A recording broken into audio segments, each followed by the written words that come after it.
All right, guys, a lot of you are gonna wanna know what my top holdings in my portfolio are right now. In this video, I'm gonna let you guys know, but if you wanna find out, you gotta pause the video and you gotta go run up that like button as well. We need this 200 likes today, guys, okay? Subscribe if you haven't already. These are my top 3 altcoins currently in my portfolio. Now, guys, this isn't if I had to pick 3 coins. This is what has, number 1, been one of my biggest DCAs. Number 2, what has performed well to actually climb the ranks in my portfolio as well. So if you want like what I would buy right now, then you need to leave me a comment in the comment section, guys, okay? But number 1 is going to be, surprise, surprise, Ethereum. Do you guys still class Ethereum as an altcoin? Because it is, right? It is an altcoin, right? And let's be real. To be honest, it is the settlement layer for Web3. And right now, I've been DCAing into Ethereum so much because of the stablecoin bills. I think it's something ridiculous. Quote me if I'm wrong, but it's like 90% of all stablecoins are going to be built on Ethereum or on an Ethereum layer 2 scaling solution. So if we get some clarity with our stablecoins, it makes sense that people are going to need Ethereum to be processing transactions, right? Sending things, swapping again for stables from ETH to stables to something else, right? So Ethereum is just an absolute no-brainer, guys. Billions in DeFi, not only DeFi and stablecoins, NFTs as well. I don't really know how I feel about the NFT ecosystem coming back. A lot of people are now on the timeline saying, oh, you need to own a Pudgy Penguin, you need to own a Crypto Punk, right?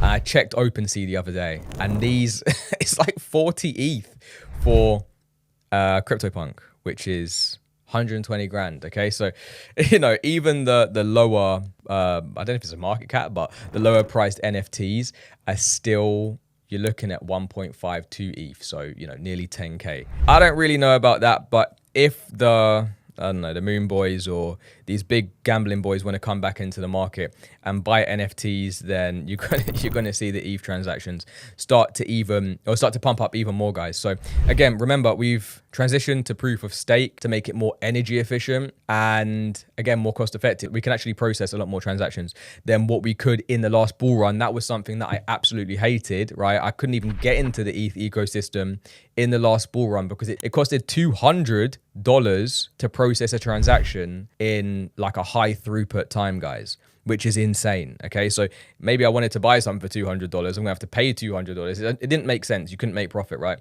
You have to make 100% to make it in the Ethereum ecosystem, whereas right now it's super cheap. I think if I go and send something on my ledger right now, it probably costs like 10p, 20p, something like that, no more than $1. But the ETH supply has become deflationary since the EIP 1559 and staking, right? So it's now deflationary. It's the gateway to pretty much the majority of the crypto economy. Okay, so Ethereum has done well. We DCA'd in all the way down to our target, right? Picture here of us at the top and us targeting, I think it was like 1400 to 1600 at the time, buying the trend line and then saying, right, we're going to break out eventually. Okay, so that was a pretty good buy, pretty good DCA. We DCA'd a lot heavier at those levels.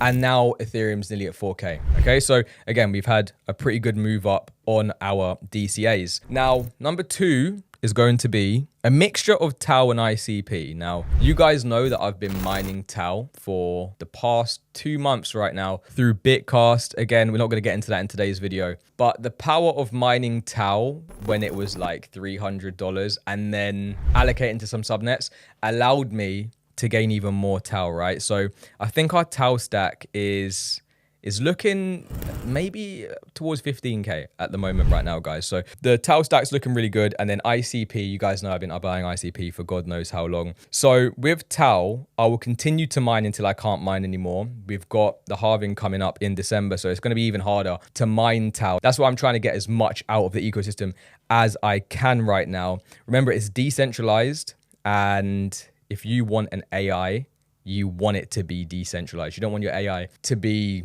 programmed or, you know, have the thoughts and opinions of 5 founders, okay? Because that can be really detrimental depending on how big the AI is, right? So even with things like ChatGPT, you need to be careful with what information you're getting off these AIs. Now, with a decentralized model, I mean, the models compete and they can earn TAL based on how useful they are. This isn't a TAL video right now, guys, but basically it's a scarce supply, follows the utility and the supply of Bitcoin, and short long term upside, guys. Now with ICP, again, you already know it's a full stack blockchain, no AWS, no Google Cloud, right? Completely on chain. We've got Caffeine AI coming out in the coming months, guys, okay? Building websites and apps just by talking to a phone or a device. Remember, they're targeting mobile users, is insane, okay? So we're going to see how that one goes. But the fact that ICP, again, we've been talking about it on the channel for God knows how long, I've just been DCing into it pretty much, you know, every week or so, every month or so, depending on the price right now, guys. Okay, so ICP and TAL, number 2 in the portfolio. Number 3, you guys are probably going to give me some hate about. And again, fuck you guys, because I bought this crypto, right, for my mum when it was, I think it was like 27 cents.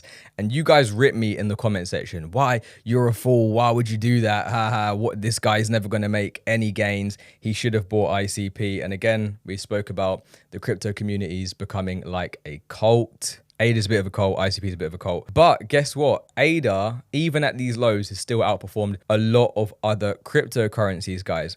Now, I think I spoke about it with you in a Walking Thoughts with Lex, where I bought the top at like, I think it was like $2.93.